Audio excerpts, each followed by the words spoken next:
Crimson Desert.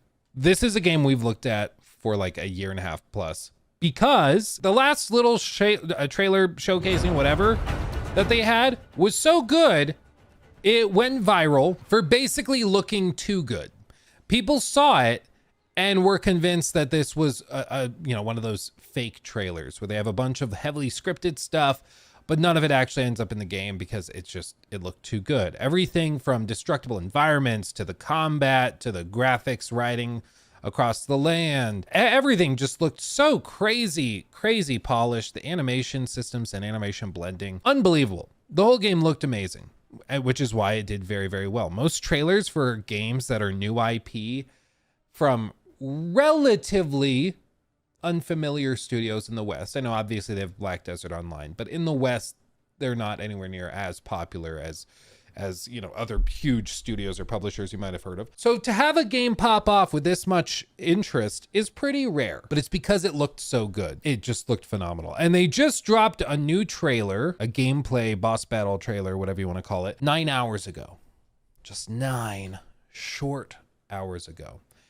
One of the other interesting things about this is that this is done in parity with Gamescom, and it will allegedly be playable on the show floor. Now, obviously, I'm not in Germany right now. I'm not going to Gamescom, but people who are there will get to play the game. And this is the great thing about like these live events like E3 before it died, RIP E3, or PAX or Paris Game Show or Tokyo Game Show, or obviously Gamescom, is that people go to these events and they can actually put their hands on the controllers, which is where a lot of the marketing crap and a lot of the sort of tailor-made trailers, all that BS is shed. You can't really hide away from a live demo. You just can't cover it up. You can't hide from it, because no matter what you do, once players start playing with it, they're going to see right through any other BS,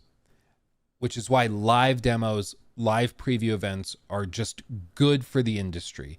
Even remote play stuff is better than nothing, but even remote play stuff can be less helpful because you can have tons of technical issues and stuff that are chalked up basically to just the fact that you're streaming the game over Parsec or something, as opposed to the game is actually buggy, right? When I was playing it, it seemed really laggy. They said that was because of the connection, but turns out it was actually the game itself. So live demos and stuff are awesome, and that's what they're doing at Gamescom, which instills me with a lot more confidence. Now, still, you got to remember that hype makes you stupid.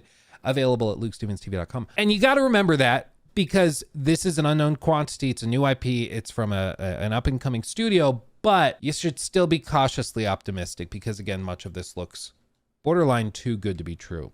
But this is a brand new boss fight gameplay, 7 minutes long.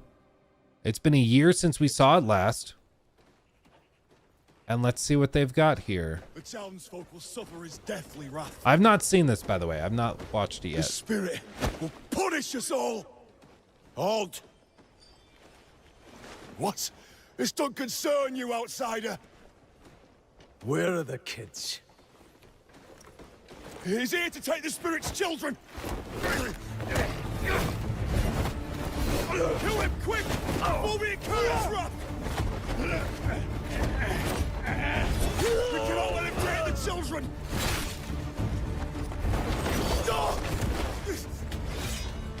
I know they're talking about probably something else, but it is funny to have the player character storming in and they're screaming, "Don't let him take the children!" And it's like, am I the good guy? Gameplay transition's pretty smooth. Oh!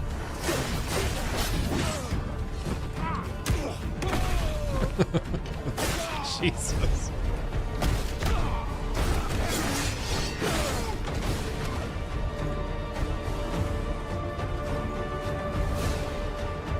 Where are the kids? You got any idea what you're doing? The spirit will punish us all. Wyon!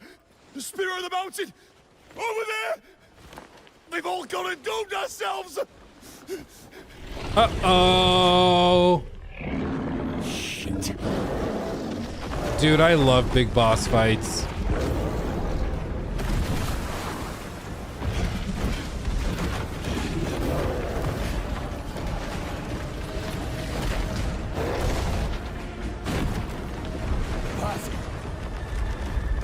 Boss fight.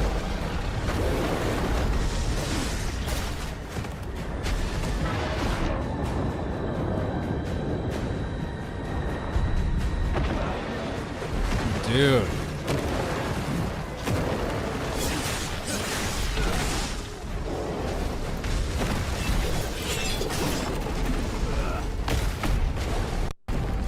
I'm going to bring it up before anybody else does. This is what we call an encoding nightmare. To capture footage of something like this with traditional encoding methods to make a YouTube video is very, very difficult because there's so many little bitty things. Everything like how these encoders generally work is that they try to block stuff off and then lock all those pixels in as one thing, which is why you can get kind of pixelation. So to have so many little particle effects and snowflakes and all this stuff, little tree branches all moving at the same time, it's crazy difficult to encode, but they've done a very, very good job. And even then, YouTube's compression will make it look worse. So I'm just thoroughly impressed because if it looks this good through a video, and then good to you by extension through the stream, if you're actually playing this natively on your screen and it can run like this, it's going to be ridiculously sharp and impressive. There's so much going on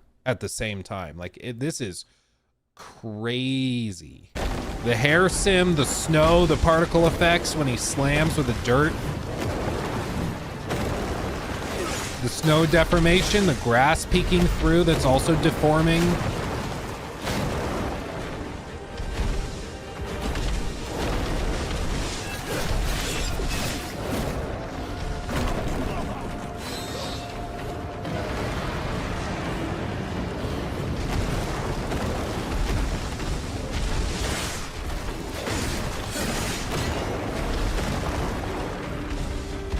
Climbed him. There's a little Dragon's Dogma action for you.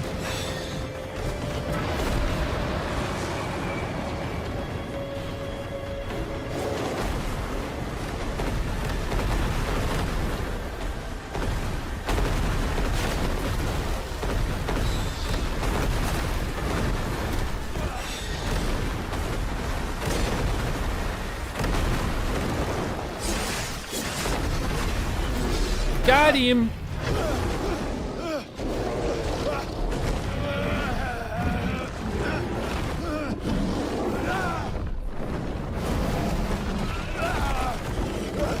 Jesus.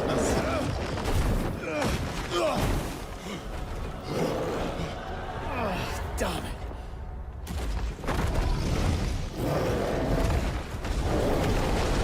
There's a second phase.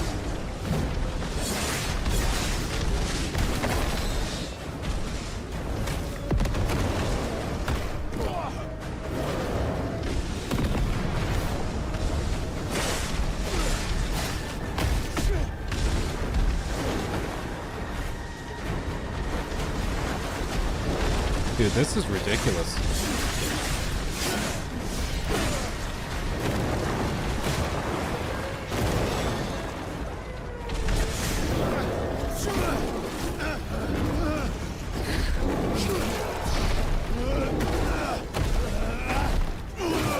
It's a good touch that he started like perfectly white, and as the fight goes on, he's more and more covered in blood. Third phase.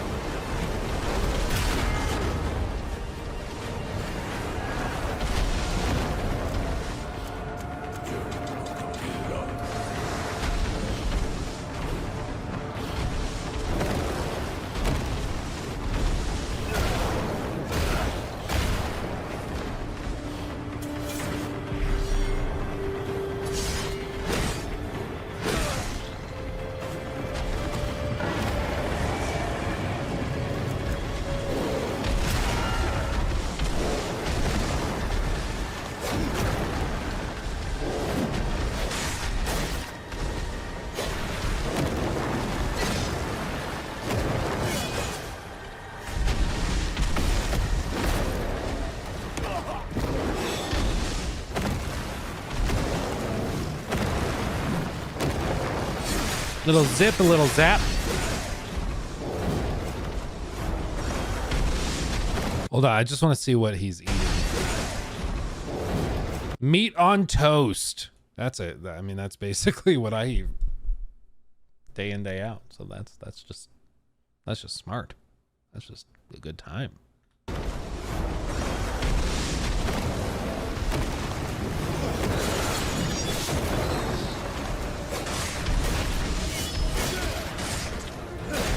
You've got this, random player I've never met.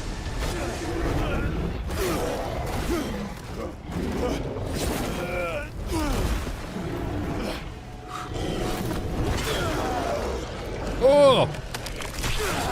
All the sounds crunchy. Oh! See why the bandits were scared to death. That's good though. And then right back to it.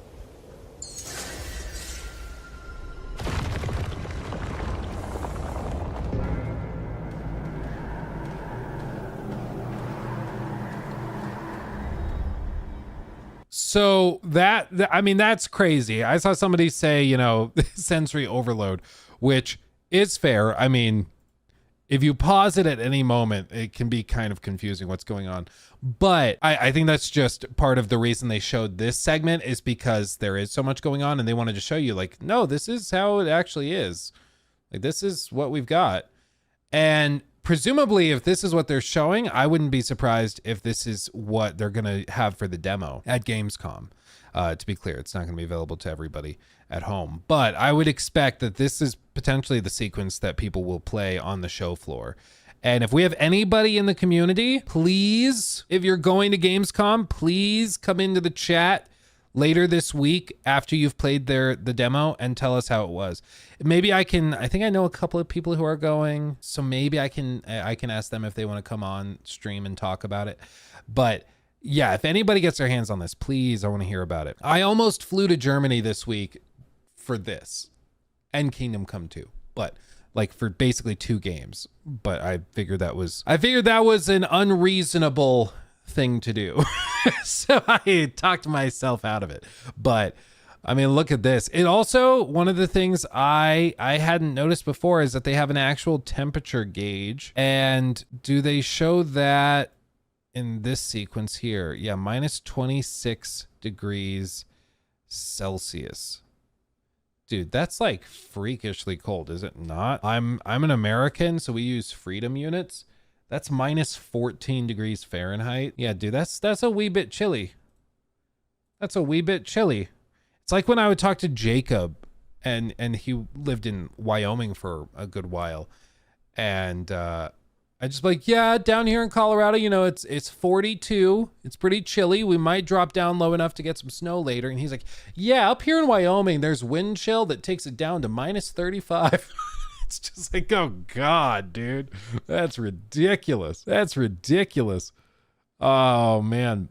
But honestly, it's looking really good. It does have some Valhalla vibes. You guys are right, but that might also just be that they're in winter and using shields and swords and axes and stuff, but they just really seem to have struck a really good balance. And when you compare it again to some of the other footage that we've gotten, where people's like primary complaint was that it looked too good. You know, that's a very good problem to have, but it's a reflection, I think, of what the studio's known for. They've previously done like a massive MMO that, from what I hear, is pretty well received. As a result, like, I think they're used to just going crazy when it comes to the scale. And I mean, look at this. Like, this is the map. They have the floating stuff akin to what you saw in like Tears of the Kingdom, which seems to be the inspiration. And then they have like castles over here, and then they have a fortress up on top of that. They have castles here, a city way over there, a pond, a desert area over there. It just seems ridiculously huge. But this is one of those things, like, people, it's important to stay very, very skeptical, of course. But part of skepticism is making sure to give credit where it's due. And in this case, when they're actively showing the game and making making it available to play. That's very reassuring to me. We'll hear what people actually say when they get their hands on it, but it's very reassuring to see that they're opening it up and trying to show people, no, this is actually what we have. As we've seen with games like Black Myth recently, in the last few days, it's important to remember that sometimes games can look this crazy good, but sometimes performance is also one of the costs of that fidelity. But time will tell if that's the case here. So I really hope that they pull this off, but people have been wondering, like, why would they do this? They did an MMO. Why would they transition to a single player game like this? And I think there's a couple reasons. For one, there is money to be made in single player games. If you can go big and bad enough and get people excited enough, there is lots of money to be made. Like, if they deliver what we see in these trailers, this game will be huge. It will be. They just have to deliver. So there is money to be made in it. Maybe not as much as MMOs and stuff, but there's money to be made. So it's not like it's an unprofitable venture. But beyond that, the reason why it's worth doing is because you get a lot of talent. A lot of people, like the best talent in the world, they want to work on the best games in the world. They want to go and work at studios where they're going to get nominated for Game of the Year. They want that on their resume, and that carries a lot of weight to be able to say, oh yeah, the most anticipated game for next year. Yeah, I'm working on it. Pretty good. It's on my resume. That gets people really excited. That gets talent. And that's one of the other benefits of working on games like this that people could eat up. Like, see, this is what's ridiculous is they have free climbing. Like, every time you think you've seen enough of this game and you're like, yeah, I'm pretty excited, they're just like, yeah, and that thing you like from Assassin's Creed, we do that too. It's ridiculous. Now, I do think, Leo, you actually bring up a good point. Look, it's an Animus. It's an AC repo. I think you actually bring up a good point, which is that this game seems to be an amalgamation of a ton of different things. And some people are naturally going to look at that and be like, oh, therefore it's unoriginal and it's bad or whatever. I'm not actually turned off by it. I get excited at the idea of mixing so many of these things together. And, we saw with like Pal World, a merging of like a survival genre with the Pokemon collectathon genre. It actually worked really, really well. It was an amalgamation of a ton of different stuff, but it worked really well and made a really fun game. And at this point, a lot of game development seems like mixing a lot of different little pieces of different potions and stuff to see if you can stumble into a new recipe that works well. So I'm not opposed to it. I actually think it's pretty badass to see it. They have clearly a lot of inspiration from like Dragon's Dogma with the big boss fights and monster fights, climbing up the monsters. Again, Tears of the Kingdom inspirations, it seems, with a lot of stuff. There's Red Dead. That, I think this whole Siege thing is inspired by AC Valhalla. Look at that. So it just seems like they've taken a lot of the stuff people love from other games and they're trying to combine it all into an epic fantasy adventure. Like, look at that. And if they can deliver, it's going to be awesome. The one potential hiccup is when you see a studio trying to do 1,000 different things, all of which are incredibly difficult, which is why a lot of studios can only ever do one of these things or two of these things. A lot of the time, it's like there's a reason for that, and it's because it's really tough to do one of these things, much less all of them. So you might end up with a game that just is very shallow and is not as deep as you would have thought. But that's something where getting your hands on the game and actually playing it yourself could tell you, where you could actually play it and be like, oh no, I thought maybe the combat was going to be really, really lackluster because they were doing all of this other stuff. The combat's actually really, really good. Or I thought the performance was going to take a nosedive because the graphics are really, really good. So I thought that, but maybe they've managed to pull it off. Games aren't magic. That's the thing to remember, but it does seem like they are willing to at least show it to people. And that's something that is very reassuring, because a lot of studios, when they have something that's too good to be true, they'll just keep it hidden away. Think of The Day Before, where people were like, this game looks amazing, and then they kept showing it. It's like, this isn't making sense, and it ended up being a total disaster when it launched. One of the most hilariously horrible launches of any game in probably gaming history. But they weren't willing to show it, do previews, and so there was a lot of smoke where that fire was. But in this case, they're actually opening it up, which is really, really, I think, confidence inspiring. So this is scheduled as of right now for 2025. I believe they still have that date on their website. They don't have like a year listed here. I think they did at one time. So maybe they are just like tentatively delaying it or something. I don't know. But last they said it was still 2025. That's the last thing they said. So if they can hit that, that's going to be awesome. But if this ends up being like 100-hour big epic adventure RPG type thing, like, again, it's just one more game next year. If they can deliver even a quarter of what they're promising in these trailers, it's going to be a treat. And that's the question mark. It's just whether they can deliver. So stay skeptical, stay cautiously optimistic. Remember, hype makes you stupid, so don't get ahead of yourself. But I think it's okay to be excited for this one because it does look really, really impressive. And they're willing to show it and let people play it, which is already a really good sign because a lot of studios will not do that. He took my thing.